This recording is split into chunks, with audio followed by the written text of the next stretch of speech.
What is up, everybody? I'm NoLucksGiven, and I am back for Game 2 of Day 1 of the February Spring Championship Qualifier. And in this one, I am going to go with Potion Master. I think that there's a definite argument for Cursed King as well, but I really like Potion Master for its ability to get first places, and especially this early in the tournament, I do think it is important to try to grab some first place finishes. Basically, the way that the tournament is kind of structured, it just gets harder and harder as it goes on, as some people drop out of the event.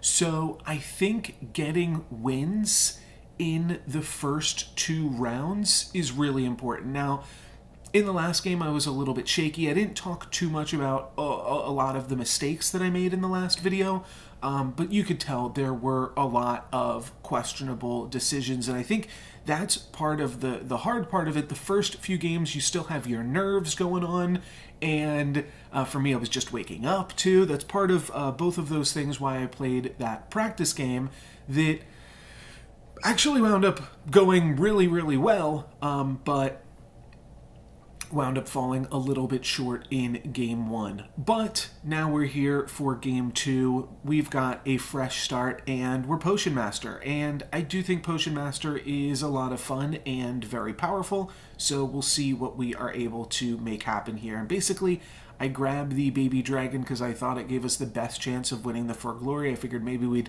snipe a madman and then be able to kill, you know, like a kitty cut purse or something in the front line, or a black cat in the front line. Turns out we just win. Midas only had 1 unit, and we were able to win, so we get a kitty cut purse for free. And then in this shop, I think I like the pair of fannies. It's a little bit awkward. I do like dwarves. I think dwarves are powerful, though there is obviously a drawback here of playing Potion Master and having 4 of my 5 units be neutral units, because that means that I am going to have just a more difficult time casting spells on my units. But I pick up the Fanny, decide not to purchase the Forbidden Fruit just to take down the Cindy, and I'm not going to lock either. We are about to be on 3.0, so maybe this kitty cut purse can slay, maybe it won't. But it actually looks like it's got pretty decent odds to slay against my opponent. Not quite going to get there, though. There was definitely a way that we could have won that combat if some things went a little bit luckier for us, but unfortunately we do pick up a loss there and take some damage. So now we're looking for dwarves, and we are definitely going to try to get some tier 3 treasures, though there's a lot of different ways that you can play Potion Master, and I'm open to any of them. I'm definitely open, especially in the tournament realm, to just having a strong early game, then buying some XP and finding some late game dwarves as well.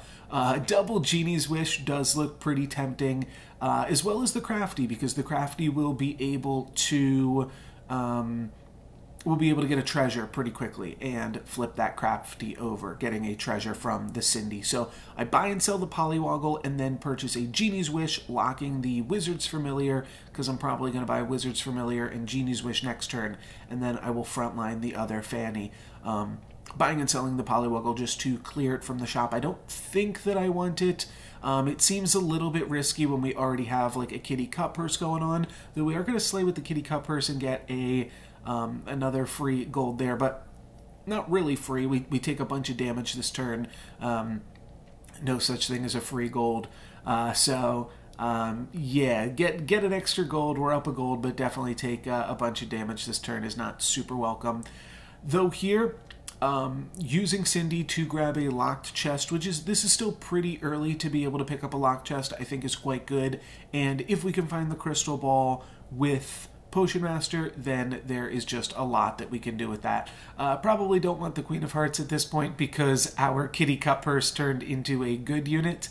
So I'll just roll, excuse me, and try to pick up some more dwarves. So Lucky is definitely playable, and then I'll roll and see another Lucky plus a Turkish Delight or a Genie's Wish. Also somewhat interesting, I'll probably go for Lucky plus Turkish next turn, and it is a little bit awkward to purchase the Turkish Delight. Like, we're not that strong. We're, you know, bottom half of the lobby right now. Basically 3 undefeated players and then 5 players that have taken a decent chunk of damage towards the bottom of the lobby. But I do think that's one of the strengths of Potion Master, is being able to buy some XP and find a lead with that. So how are we doing here up against this Queen of Hearts? It's going to be a close one, actually. But yeah, we will lose to the Queen, only taking a little bit of damage. We take 4 damage, but unfortunately we are not going to win. And now we are very much towards the bottom of the lobby with this Wonder Waddle taking a bunch of damage. The Wonder Waddle potentially really looking for some good stuff here. I'm going to get rid of this Kitty Cut Purse and buy a Trojan Donkey, and then I think I will go for the Trojan Delight. It does, I mean, it technically gives us more stats. It pumps up the Wizard's Familiar, but it's more just, I feel like it's a reasonable use of gold. The only 3s that we have right now are these Luckies, so it's not like we're really pursuing tier 3 treasures, and I probably just want to get that XP right now while it doesn't actually cost us that much to pick up. So I'll also put in the Cindy over the Wizard's Familiar just because maybe we could deal more damage to an opponent, though against this undefeated, the only undefeated player at this point, this Share Bear, I don't think that that is a reasonable expectation. We are definitely going to be taking some damage, not dealing any damage. So we take 9 down to 16, and we're level 4, so we can certainly find some things now. Considering using the Luna's Grace on the Sleeping Princess, get a 12-12 for a turn. But I'm going to keep rolling, and I actually think Hi Ho could be good. There is consideration for taking the Greedy and then casting the Hi Ho, but I think I'm just going to go for the Hi Ho first and then roll for other dwarves that make us stronger right now. No reason to get greedy. I would rather really find a Tweedle. That's like my main unit that I want to be able to pick up right now. Crafties are also good. Grab another treasure off of those eventually. Could be sweet. And then we find Fanny, and we also find an interesting assortment of spells. And I'm going to triple this Fanny first and foremost, and the options are Spinning Wheel, Fairy Tale, and Dark Contract.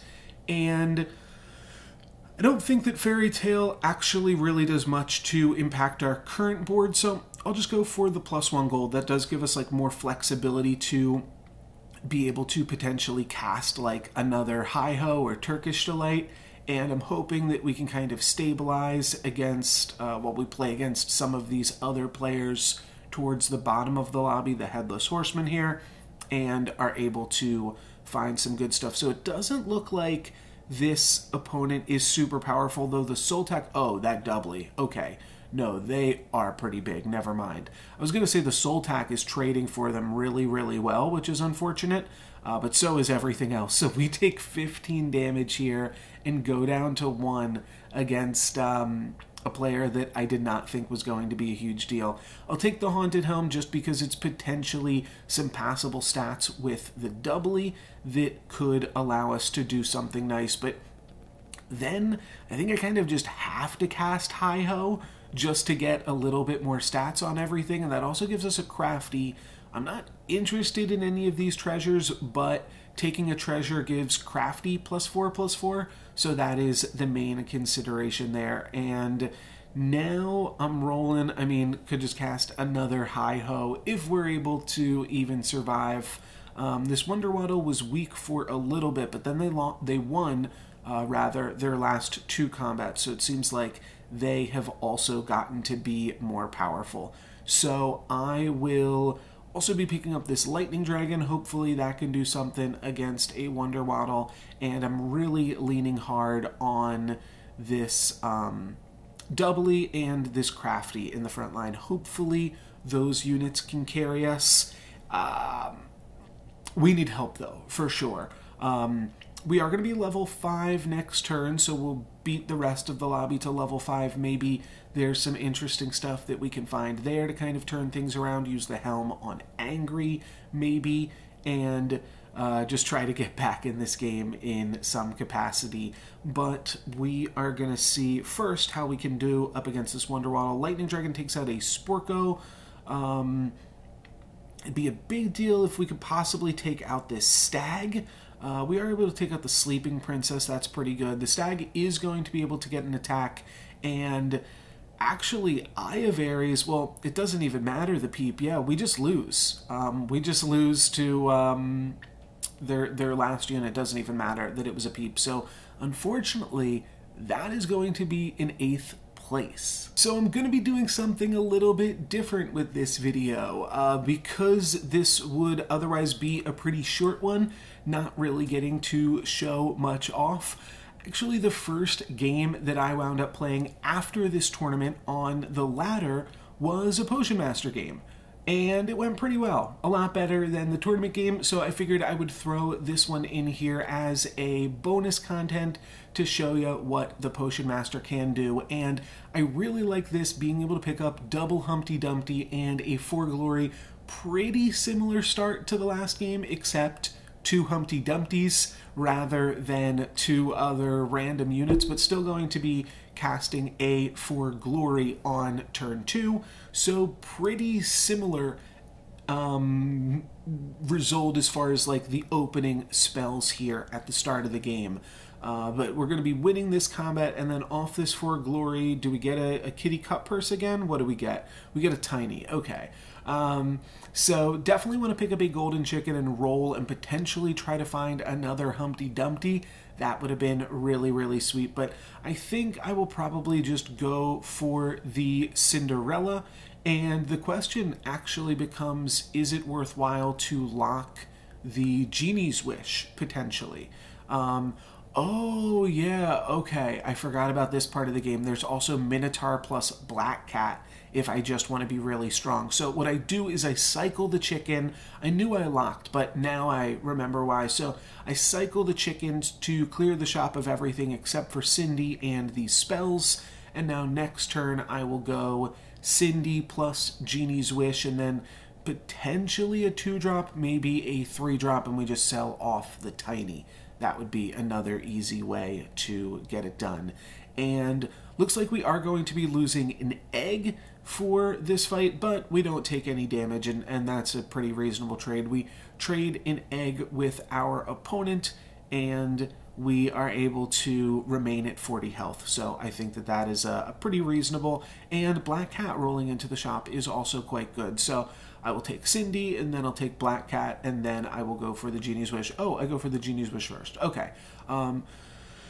I guess that's fine. I feel like I probably should have taken the Black Cat first just because it's so much better than anything else if Genie's Wish decides to cast a free roll there, but not a huge deal because we're still able to pick up the Black Cat. It's always tricky because like maybe you wind up casting the Genie's Wish first and then you get like the Shrink Ray. Obviously that happened with us last game.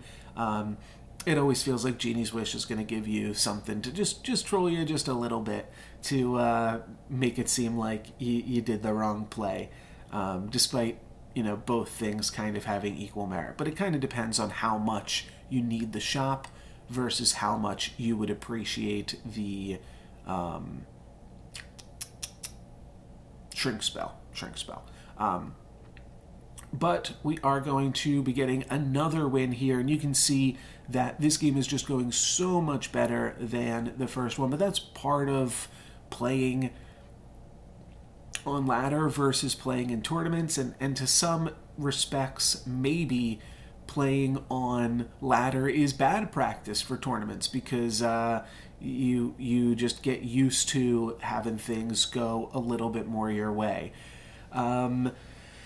Do I go for the Black Cat triple here? That's kind of an interesting one. Oh, you know what I do? Yeah, I pick up the Brave Princess because it's still 3.1. So we grab the Brave, and then we get to cast the Candy Rain, pumping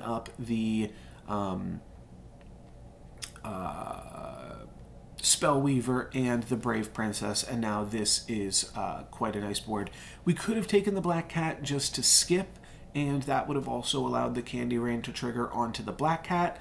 Maybe that would have been better, but I'm not sure. I'm also going to frontline this Brave Princess because we're up against Geppetto, so that can more easily slay in the early parts of the game, and yeah, that should be better positioning for us. And Brave Princess is going to survive thanks to the Candy Rain. Thank you, Candy Rain. And then the Black Cats are going to be able to do a lot of work here, really, and clean up a lot of what my opponent's got going on. We deny the Pollywoggle Slay, and then we pretty easily win the combat after that. So a much, much stronger start than that tournament game. I think we also wind up getting a little bit luckier in this one, if I am being totally honest. But, you know, that's just how things happen sometimes. I do want to cast another spell just to get the treasure from Cinderella. And I'm thinking Wormroot on the Ogre Princess is good. And if I'm going to play the Ogre Princess and we also have the Brave Princess, maybe I should also get this Shadow Assassin in here. And then in order to cast the Wormroot, I'm going to have to sell something or skip the treasure. So let's cast this Wormroot first, see what Cindy can offer us. And Bounty Board has the potential to give us 2 gold a turn compared to Spinning Wheels 1. And I think that we're probably likely to get at least 1 slay, right? Like, on average, they're probably going to be the same, but this one has just like slightly higher upside, so I do think that it is right to go for the Bounty Board here, despite the fact that we might not be in a slay comp for that much longer, but who knows. I'm going to sell the Humpty and hang on to Cindy because we're playing Potion Master, and we could potentially True Love's Kiss some things later on in the game. A huge Arthur from this Gwen on 3.2, so sweet stuff there. And does mean that we are probably going to lose, but actually their backline is all supports, so we do have a real shot for this one. As long as we keep attacking the, well, yeah, we would have needed my opponent to not attack all of my ranged units, but you can see that was quite close, and their only real unit survived with 1 health, so there was definitely a chance to win that one for sure. I'll pick up a Grim Soul. It seems to work well with all the Slay units that we have, and actually the Brave Princess, or the Questing Princess, Ogre Princess, got us a Shadow Assassin, so that is pretty sweet as well. And then I'll take a Secret Stash, a nice way to get a little bit more gold going forward. And I kind of like Spellweaver too. Potentially we could still hunt for some 3s. I'm also considering, like, we could Mask Ball here and get a look at our first 5 of the game. That definitely has some room for consideration. But I think what I would like to do, I actually don't fully remember this part of the game, to be totally honest. But I do think that watching this now, okay. Oh, I'm just trying to figure out which units I would like to keep around there. Okay, interesting. I do decide to go for the Mask Ball. Excuse me. I was a little bit distracted there too by having to sneeze, to be totally honest, but I declined to pick up the Spellweaver. That's fine for now. Ogre Princess is going to get a slay, and then Grim Soul is going to get us a gold, and then Brave Princess is even going to get a slay here. So we got 3 extra gold from the Bounty Board, and now even though we lose this one, we cash in on the Secret Stash, and we're getting a Tier 3 treasure this turn. So a bunch of extra cash plus a Tier 3 treasure. We're going to have 15 gold this turn, and we find Hat Ball, but more importantly, we find Ball to get things rolling. And now we've got 15 gold on a ball turn, and it's time to figure out how we can make the most of this and press this advantage into a win. Does seem like I should pick up this Shadow Assassin triple as well, and that's going to find us Merlin's hat. So this was obviously an insane high roll, but I had to show it off because I just played it like right after the tournament ended. I think I played this game actually on Sunday, so not right after day one, but it was the first games that I had played after day one. Was this Potion Master game, so I thought this would be fun to showcase, and this turn is absolutely insane. We did have a bunch of gold, but we also get the ball, the hat, some XP, and let's roll. We got a little bit more time. We get some more XP and some more XP. So an absolutely insane turn. Hat, ball, 3 XP, a bunch of stats on all of my units. Oh yeah, and Polywoggle turning into a 6-drop. Doesn't turn into a good 6-drop, but what an insane turn. This was, I mean, I've had crazier turns because I've played a lot of Storybook Brawl, but this one is definitely up there and definitely delivered for sure. So just pretty sweet, and I feel like we did a little bit of everything that Potion Master can do, because we did the ball stuff, and then we also just bought all of the XP, which just works so well on the Potion Master because you just get to see so many more spells than everybody else. I do think I'm kind of interested in Lancelot here. It costs 5, which is a little bit annoying, but it is a prince, though we do have a princess in Ogre Princess. I do think it's probably worth picking up, but I'm gonna decline to do so. We just have so much other stuff going on right now, and I just want to put all of my cash into spells is the main idea. I couldn't remember. I think that I do like the idea of not picking up that lance and instead actually going all in on Nutcracker this turn, as it is a tree, and we wind up grabbing the Nutcracker and then also grabbing just a bunch of flourishes and some other spells and just really send this thing and give it a bunch of health here. I didn't even notice until the combat had started that I picked up a Storm King. That's just how nutty this turn is. So I will now lock a coin in the shop to go into our next turn, and that's me realizing that I got a Storm King and just how crazy everything is that is happening in this battle. Nutcracker just has an insane amount of stats here too that is going to allow it to almost trigger in one shot. My opponent gets the Ride of the Valkyrie that allows them to take out the Nutcracker, but basically almost turned the Nutcracker on in one combat. And also, yeah, now we're level 6. So this is just an absolutely crazy game. We're level 6. We've got a Storm King already. I don't think there's really any chance that any of our opponents have to do anything even resembling something as good as what we're doing right now. So yeah, just kind of insane stuff. I'm going to cast spells on the Storm King because I know that unit is sticking around for a little bit. But honestly, like every single turn this game, since we found the Hat Ball, I have not had enough time to make all of the actions that I wanted because there is just so much good stuff happening here for us. We'll cast Shard on this unit twice and turn it back into a Shadow Assassin again by the end of it. Hopefully my camera is still here. Can you guys still see me? Great, looks like you can. Okay, great. But yeah, just absolutely wonderful stuff from the Hat Ball, and we'll flip this one more time, and I think now no, not quite yet. Okay.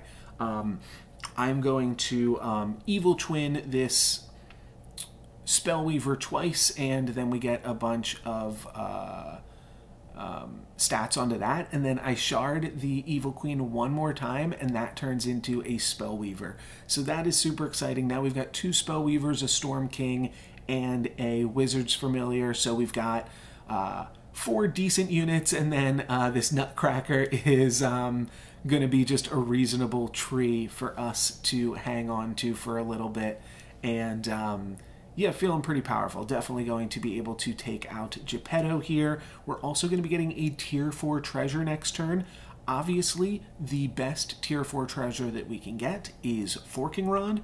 though Deck of Many Things would also be reasonable, but Forking Rod is what we are looking for primarily, and with the way that our luck has been going this game, there's a Forking Rod for us, and there's a Deck of Many Things. So, yeah, we just had it all this game, and we get a Spellweaver off of Ogre Princess. Wow, okay, so probably don't need to play Ogre Princess anymore, though she has done really great things for us. We will just focus on playing all of these mages, plus this Nutcracker. We'll figure out something to do with this Nutcracker eventually, I suppose. Here, I think I'm going to put the Storm King into a Croc. It's a questionable decision, to be sure. But the main reason that I do it is because it's going to more easily allow us to find additional copies of Storm King, and Storm King can still grow when it is inside of the Croc. So that is the idea. Yeah, again, we're just going to like not have enough time to do everything that we want to do. But one idea that I do come up here with the end of this turn is locking the Mix-a-Wizzle and the Knighthood and trying to bring those into the next turn. Now, unfortunately, I'm not able to cast all of the spells that I would have liked to cast there. Like, I could have ended on a Spinning Gold, but also I didn't re-lock the shop. That's actually what you have to do when you lock the shop and then roll more things into it. Typically, that's done with Crystal Ball. You actually have to lock the shop again if you want to hang on to all of those goodies from the shop. So I am going to miss out on a little bit of stats there, but also, like, we're killing it. We're at 42 health. This is our main competitor at 37 health, and we just hit them for half their life points. So hopefully when we next meet, we can hit them for the other half. But the idea here is that if we polywoggle the Wizard's Familiar, we can then Knighthood it, and we'll get to keep whatever it transforms into. So now we are keeping a good boy at an upgraded good boy, nonetheless, with a whole bunch of extra stats on it. So that worked out really, really well, and now basically every unit that we find, or every spell that we find, I want to cast on good boy, because that means that the we get the +1/+1 from Potion Master. Always forget about that part of the hero, but whenever you cast a spell on one of your units, it gets an additional +1/+1. And that's just going to give us a ton of stats, and then also this Blessing of Athena is doubled because of the Forking Rod. So a ton of stats now on this upgraded good boy. My opponents are even just going to have a difficult time getting through this good boy, let alone the rest of this insane lineup. We've got a Nutcracker, there's a Storm King hidden inside the Croc, just when my opponent thinks that they can get through one of my minions. So I don't think that this is going to be lethal here, not quite, but actually insanely close. We hit them for 20 down to 1. So pretty insane stuff there. And I don't know, this like might be 6.0. I have to, what was the level of the opponent that we just played against? They were, okay, so they were on 6.0, so maybe that is the case. Hold on, sorry. There's also a truck going through my neighborhood right now, so apologies for the noise. But let's start this turn over in case that was distracting. But Burning Palm on the good boy, Hugify. I guess like putting some stuff on the Sporko is reasonable too, though mainly like anything health related, definitely want to put that on the good boy. That's just so much stats. We will be put to the test again this time, as we can see if we will be able to kill Gwen or not, but I don't think that we're going to have quite enough to take Gwen out, because there are just going to be not enough damage. I don't think we can hit people for 26 just yet. The good boy is really interesting. I do think that I want to pick that up, and I think that there's a lot that we can make happen with that. So I'll grab this other good boy. At some point, I do want to start casting spells on this other good boy. Main reason being that will allow us to play around like Scam or something like that. So I will at some point start casting some more spells on that, but for right now, I'm just worried on, okay, can we cast as many spells as possible before this combat is over? And I think here a good play is go Pigomorph and then lock the Drink Me potion in the shop.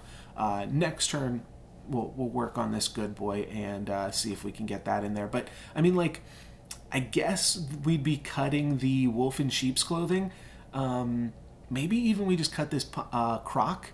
Though we could make the croc good eventually, and that will give it some synergies with the good boy.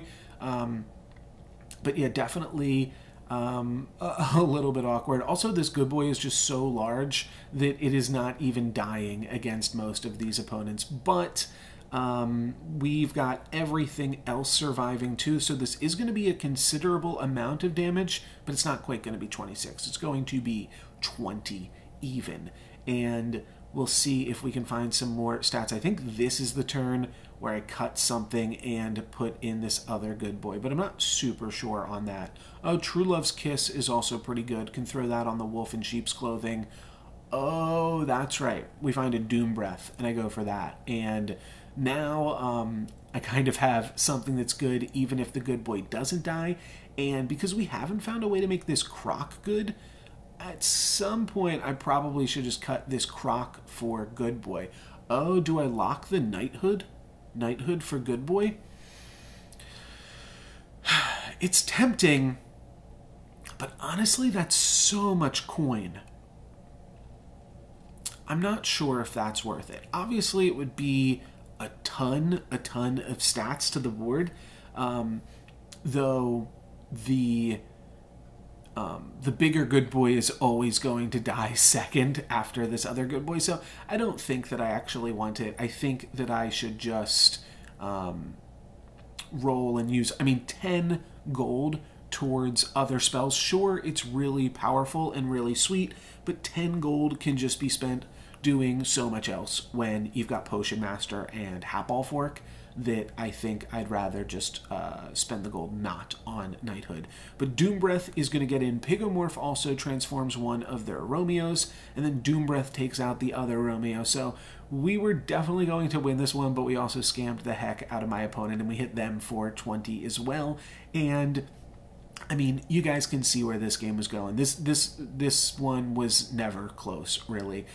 Evil Twin, kind of interesting, but I don't want an evil good boy. I don't want an evil anything. So just going to roll past that Evil Twin, pick up a little bit more health, ending this game at 44. There's an Aeon, and my opponent concedes.